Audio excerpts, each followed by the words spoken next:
एक टाइम था जब भारत के अंदर आए दिन अटैक होते रहते थे। फलों से भरा संकट मोचन मंदिर तेज धमाके से दहल गया। Blast that ripped through Zaveri Bazaar. First of the twin blast here in Hyderabad. साल 2006 में मुंबई की लाइफलाइन कही जाने वाली लोकल ट्रेनों में से एक के बाद एक हुए 7 सिलसिलेवार धमाकों में 188 लोगों की मौत हो गई थी।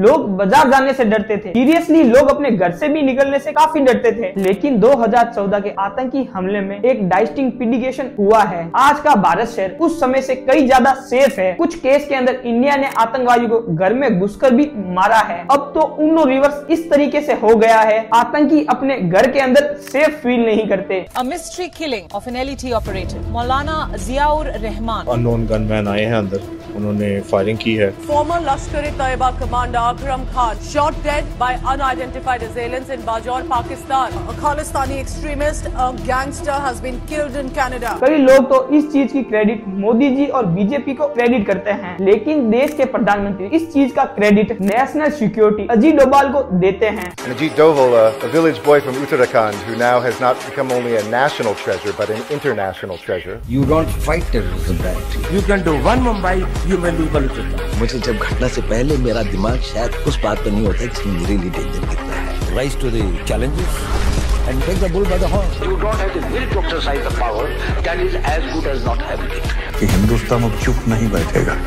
ये नया हिंदुस्तान है, ये अंदर में घुसेगा भी और मारेगा। कैसे अजीत डोभाल की लीडरशिप में भारत कभी नहीं डरता, बल्कि भारत के दुश्मन भारत से डरने लगे हैं। देखिए, इंडिया की नेशनल सिक्योरिटी काफी कॉम्प्लिकेटेड है। भारत दो दुश्मन देशों से घिरा हुआ पड़ा है, एक तरफ पाकिस्तान और एक तरफ चाइना, और एक तरफ बांग्लादेश भी है, जहाँ कुछ समय पहले कई आतंकवादियों ने शरण ली थी। इतना डेंजरस और इतना कॉम्प्लिकेटेड एरिया में भारत को प्रोटेक्ट करना और भारत के सिटीजन को सेव करना काफी डिफिकल्ट है। तो इतना बड़ा काम बीजेपी की गवर्नमेंट और प्रधानमंत्री जी ने अजीत डोभाल को कैसे सौंप दी और अजीत डोभाल ने ये काम सक्सेसफुल कैसे किया, देखिए उनके बारे में जानने से पहले हमें उनके बैकग्राउंड के बारे में जानना होगा। अजीत डोभाल का जन्म 1945 उत्तराखंड के एक छोटे से गांव में हुआ था। अजीत डोभाल आर्मी के बैकग्राउंड से ही पले बड़े हैं। उनके पिताजी मेजर GN डोभाल, जो कि आर्मी के अंदर एक बड़े पद पर भी पोस्टेड थे। उनकी शुरुआती पढ़ाई भी एक आर्मी स्कूल से ही हुई थी। अपनी कॉलेज की पढ़ाई उन्होंने अजमेर मिलिट्री स्कूल से की। अजीत डोभाल पढ़ाई के अंदर हमेशा से ही आगे थे। UPSC जैसे टफ एग्जाम उन्होंने एक बार के अंदर ही क्लियर कर लिया, और कुछ लोग तो इस एग्जाम को पास करने के लिए 35 साल लगाते हैं। 5-6 अटेम्प्ट देने के बाद भी अच्छे से प्रिपेयर नहीं हो पाते। वो भी ये बात सोच रहे होंगे कि ऐसे कैसे कर लिया।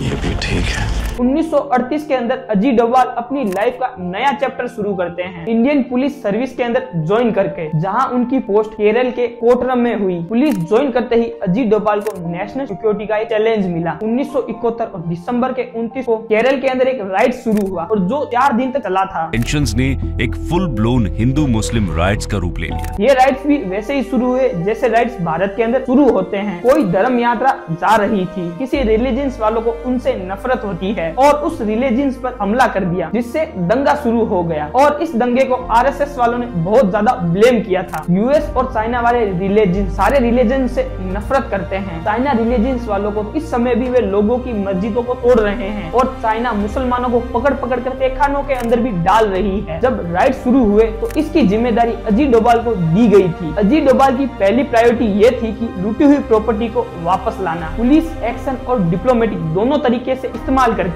अजीत डोभाल को सर्विस में आए अभी 3 साल भी नहीं हुए थे, लेकिन उनके कामकाज से उनके चर्चे अभी से ही दूर दूर तक फैलने लगे। एक हफ्ते के अंदर अंदर पूरी सिचुएशन को कंट्रोल कर लिया गया। उसके बाद डोभाल को कानून के अंदर पोस्ट कर दिया गया। अजीत डोभाल का काम देखते ही इंडियन गवर्नमेंट ने अजीत डोभाल को IB के अंदर ले लिया था। IB के अंदर अजीत डोभाल ने 30 साल तक काम किया, और उन्होंने मिजोरम और अगर आज सिक्किम और मिजोरम भारत का हिस्सा है, तो इसमें बहुत बड़ा योगदान है, बहुत बड़ा एक रोल है अजीत डोभाल का भारत की जेम्स बॉन्ड को पूरी तरीके से कंट्रोल किया। जब मिजोरम ने अलग होने की बात गई तो पाकिस्तान चाइना वालों ने आतंकियों की घुसपैठ भी कराई थी, और उस समय मिजोरम की स्थिति काफी सीरियसली हो चुकी थी। इस तरह के हो चुके थे मिजोरम के उस समय के आए दिन पुलिस ऑफिसर्स की हत्याएं हो रही थी, बेहद खून खराबा मिजोरम ने उस समय यहाँ 5 साल तक अजीत मिजोरम के अंदर ही रहे थे। 7 में से 6 कमांडर को उन्होंने सरेंडर करवा दिया था। सारे कमांडो सरेंडर होने के बाद इस ऑर्गेनाइजेशन ने अपने आप सरेंडर कर दिया। 1975 के अंदर जब सिक्किम इंडिया के अंदर मर्ज हुआ तब अजीत डोभाल ने एक बहुत बड़ा प्ले रोल अदा किया। मिजोरम में अपना पूरा प्रॉपर काम करने के बाद अजीत डोभाल को सिक्किम भेजा जाता है सिक्किम मर्जर कराने। उन्होंने प्रो इंडिया कम्युनिटी बनाई, सिक्किम के लोगों और इंडिया के लोगों के साथ भाईचारा बढ़ाया था ताकि सिक्किम को भारत के अंदर मिलाया जा सके। इस वजह से उन्हें राष्ट्रपति पुलिस मेडल से भी सम्मानित किया गया है। 1980 में काम करने के लिए अजीत डोभाल को पाकिस्तान भी भेजा गया था अंडर ऑपरेशन के लिए। 7 साल पाकिस्तान में बिताए